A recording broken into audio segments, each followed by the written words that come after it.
बड़ी खबर है गुजरात के समुद्र तट पर पहुंच रहे चक्रवाती तूफान बिपरजॉय पर। खबर है कि तूफान के पहुंचने से 2 दिन पहले ही गुजरात के समुद्र तट पर जबरदस्त तबाही दिखने लगी है। तूफान की वजह से समुद्र में कई फीट ऊंची ऊंची लहरें उठने लगी, जिसकी वजह से कई रिहायशी इलाकों में पानी भर गया।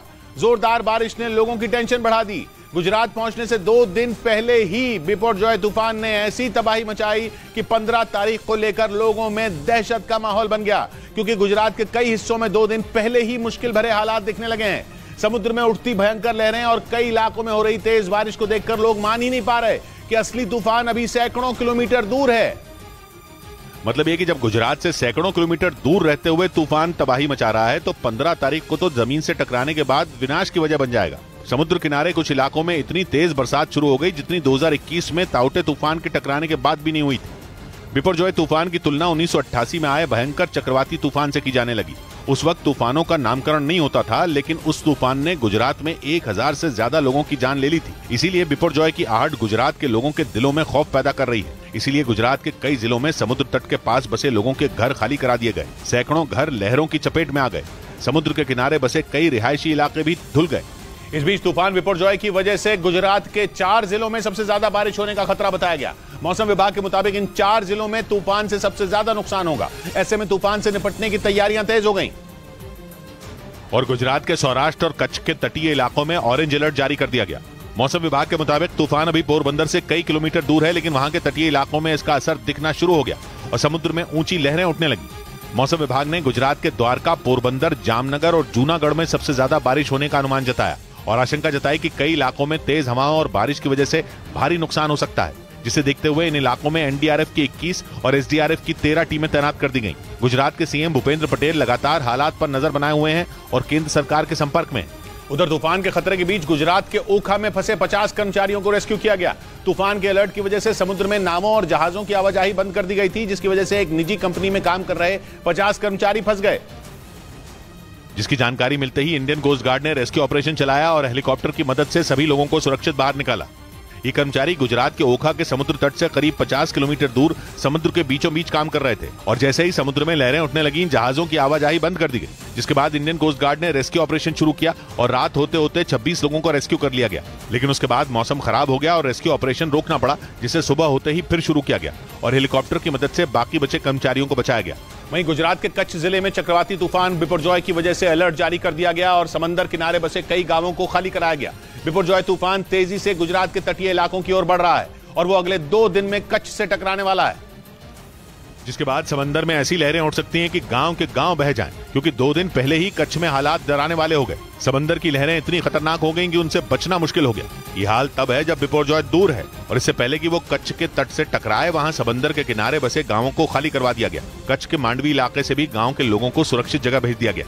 ये बीच बिल्कुल बंद कर दिया गया है और समुद्र में आप करंट भी देख सकते हैं। वहीं गुजरात के जखो बंदरगाह पर गांव खाली करवा लिए गए। इनके मकान जहाँ पर ये ताले जड़ दिए गए हैं, यहाँ से सुरक्षित जगहों पर वो शिफ्ट हो चुके हैं।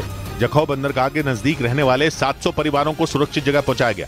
इस बीच तूफान बिपरजॉय के खतरे की वजह से पश्चिम रेलवे ने कई ट्रेनें रद्द कर दी। मौसम विभाग के मुताबिक तूफान 15 जून को गुजरात के कच्छ के तट से टकराएगा। जैसे जैसे तूफान तट के करीब पहुंचेगा, इसका असर बढ़ता जाएगा। यही वजह रही कि तूफान के टकराने से पहले ही गुजरात में इसका असर देखा गया और गुजरात के कई जिलों में तेज हवाओं के साथ बारिश होने लगी। तूफान का यह असर तब हुआ जब वो गुजरात के तट से सैकड़ों किलोमीटर दूर है। अनुमान यह है कि जैसे जैसे तूफान करीब आएगा, ये और विनाशकारी हो जाएगा और यही वजह है कि पश्चिम रेलवे ने कई ट्रेनें रद्द कर दी, जबकि कई ट्रेनों के रूट को बदल दिया, जिसकी वजह से सफर करने वाले लोगों को दिक्कत का सामना करना पड़ेगा। पश्चिम रेलवे ने मुंबई और गुजरात के बीच चलने वाली ट्रेनों को 15 जून तक बंद कर दिया।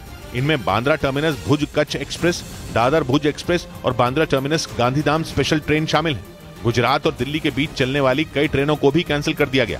वहीं गुजरात के द्वारका में बिपरजॉय तूफान के पहुंचने से पहले ही तबाही जैसे हालात बन गए। द्वारका पर्यटक स्थल भी है, इसलिए वहां आम जनता के समंदर किनारे जाने पर बैन लगा दिया गया। यही नहीं, एहतियातन एनडीआरएफ की कई टीमें द्वारका में तैनात कर दी गई। मौसम विभाग के मुताबिक तूफान गुजरात की तरफ बढ़ रहा है और 15 जून को गुजरात के तटीय इलाकों से टकराएगा।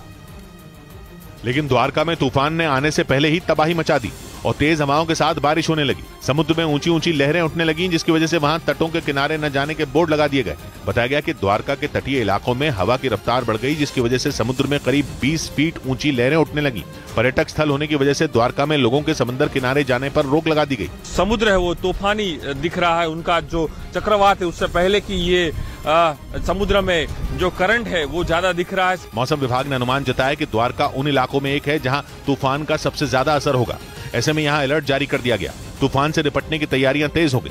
वहीं इससे पहले तूफान बिपरजॉय के खतरे से बचने के लिए द्वारकाधीश मंदिर में 2 ध्वज लगा दिए गए। ऐसा माना जाता है कि जब जब इस मंदिर में 2 ध्वज एक साथ चढ़ाए जाते हैं, भगवान द्वारकाधीश ने बड़े से बड़े खतरे को भी टाल दिया। उधर बिपरजॉय तूफान पाकिस्तान में भी दस्तक देगा और वहां भी उसके पहुंचने से पहले ही सिंध प्रांत में हाहाकार मच गया, जिसके बाद वहां के मुख्यमंत्री मुराद अली शाह ने इमरजेंसी लगा दी। यही नहीं, समंदर के किनारे रहने वाले लोगों को निकालना भी शुरू कर दिया गया, क्योंकि कराची में बिपरजॉय तूफान की आहट दिखने लगी। वहां तेज रफ्तार से हवाएं चलती नजर आईं। तूफान के पहुंचने में 2 दिन का वक्त बाकी होने के बावजूद तेज हवाएं लोगों को डराने लगी। तेज आंधी की वजह से पूरे इलाके में धूल ही धूल दिखाई दी।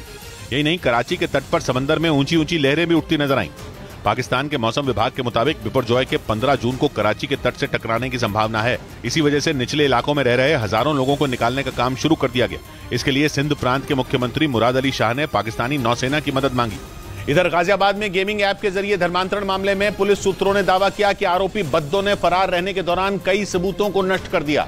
धर्मांतरण मामले में यूपी के गाजियाबाद में केस दर्ज होने के बाद बद्दो 31 मई से फरार हो गया था और पुलिस से बचने के लिए उसने महाराष्ट्र के अलग अलग शहरों में कई ठिकाने बदले। पुलिस सूत्रों का कहना है कि फरार रहने के दौरान बद्दो ने अपने मोबाइल फोन और लैपटॉप में मौजूद गेमिंग ऐप से धर्मांतरण से जुड़े कई सबूतों के साथ न सिर्फ छेड़छाड़ की, बल्कि कई अहम सबूत नष्ट भी कर दिए, क्योंकि उसे ये पता था कि धर्मांतरण से जुड़े सबूत उसे जेल की सलाखों के पीछे लंबे समय तक रख सकते हैं। सूत्र बताते हैं कि इस दौरान पुलिस को बद्दो के कुछ दूसरे नंबरों की भी जानकारी मिली, जिन पर आए फोन कॉल की जांच की जा रही है। इसके अलावा पुलिस उन तमाम लोगों का भी पता लगाने में जुट गई जिन्होंने इस दौरान बद्दो से बात की थी। और गेमिंग ऐप के जरिए हिंदू नाबालिग लड़कों का धर्म परिवर्तन कराने के आरोपी शाहनवाज उर्फ बद्दो को पुलिस महाराष्ट्र के ठाणे से फ्लाइट के जरिए उत्तर प्रदेश के गाजियाबाद ले आई। हालांकि दावा किया जा रहा था कि बद्दो को सड़क के रास्ते गाजियाबाद लाया जाएगा, लेकिन सूत्रों का दावा है कि सुरक्षा कारणों की वजह से पुलिस ने बद्दो को लाने का अपना प्लान बदल दिया और फिर उसे फ्लाइट से गाजियाबाद लाया गया। 2 दिन पहले महाराष्ट्र में रायगढ़ जिले के अलीबाग इलाके से बद्दो को गिरफ्तार किया गया था। गिरफ्तारी के बाद पुलिस ने उसे ठाणे की कोर्ट में पेश किया, जहां सुनवाई के दौरान कोर्ट ने 15 जून के लिए बद्दो की ट्रांजिट रिमांड गाजियाबाद पुलिस को सौंप दी। सूत्रों का कहना है कि उस दौरान कोर्ट में गाजियाबाद पुलिस ने बद्दो को सड़क के रास्ते महाराष्ट्र के ठाणे से यूपी के गाजियाबाद लाने की बात कही, लेकिन सूत्र बताते हैं कि सुरक्षा की वजह से पुलिस सड़क के बजाय बद्दो को फ्लाइट से लेकर गाजियाबाद पहुंची। इस बीच पुलिस सूत्रों के मुताबिक गाजियाबाद में गेमिंग ऐप से धर्मांतरण के आरोपी बद्दो के ईमेल से पाकिस्तान का कनेक्शन सामने आया। कुछ रोज पहले भी यह दावा किया गया था कि हिंदू नाबालिग लड़कों का धर्म परिवर्तन कराने के लिए बद्दो को पाकिस्तान से मदद मिल रही थी। और खुफिया एजेंसियों के मुताबिक पाकिस्तान के इशारे पर ही बद्दो ने गेमिंग ऐप से धर्मांतरण की ये साजिश रची। धर्मांतरण के इस खेल से पर्दा उठाने के लिए पुलिस के साथ दूसरी सुरक्षा एजेंसियां जांच में जुटी हैं। पुलिस सूत्रों के मुताबिक इसी दौरान साइबर सेल की टीम को कुछ ईमेल आईडी मिली, जिनमें एक का आईपी एड्रेस पाकिस्तान का है। हालांकि ये साफ नहीं है कि इस ईमेल आईडी का इस्तेमाल गेमिंग ऐप से धर्मांतरण के आरोपी बद्दो ने किया था या नहीं। लेकिन ये पता लगाया जा रहा है कि बद्दो के तार क्या वाकई पाकिस्तान से जुड़े थे, और अगर जुड़े थे तो उसे किस तरह से वहां से मदद मिलती थी। उधर यूक्रेन से जंग लड़ रहे रूस ने एक बार फिर वहां जोरदार हमला बोला और दक्षिणी यूक्रेन में भीषण हवाई हमले कर दिए, जिसमें 3 लोगों की मौत हो गई जबकि 25 लोग घायल हो गए। पुतिन की सेना के हवाई हमले के बाद यूक्रेन से एक वीडियो सामने आया जिसमें चारों तरफ भयानक तबाही नजर आई। इमारतों से आग की लपटें उठती दिखी और वहां मौजूद गाड़ियां मलबे में तब्दील हो गईं। 40 सेकंड के वीडियो में दमकल कर्मचारी आग बुझाते दिखे। यूक्रेन ने दावा किया कि पुतिन की सेना ने एक 5 मंजिला इमारत को निशाना बनाकर क्रूज मिसाइलें बरसा दी। ये इमारत दक्षिणी यूक्रेन के क्रीवी शहर में मौजूद है। वहां के मेयर ने जानकारी दी कि हमले के वक्त वहां कुछ लोग मौजूद थे, जिनमें 3 की मौत हो गई, जबकि 25 लोग घायल हो गए, जिन्हें अस्पताल में भर्ती करा दिया गया है। राहत और बचाव में जुटे कर्मचारियों ने बताया कि कुछ लोग मलबे में भी दबे हो सकते हैं। रिहायशी इलाके पर हुए इस हमले को यूक्रेन ने रूस की तरफ से किया गया आतंकी हमला करार दिया।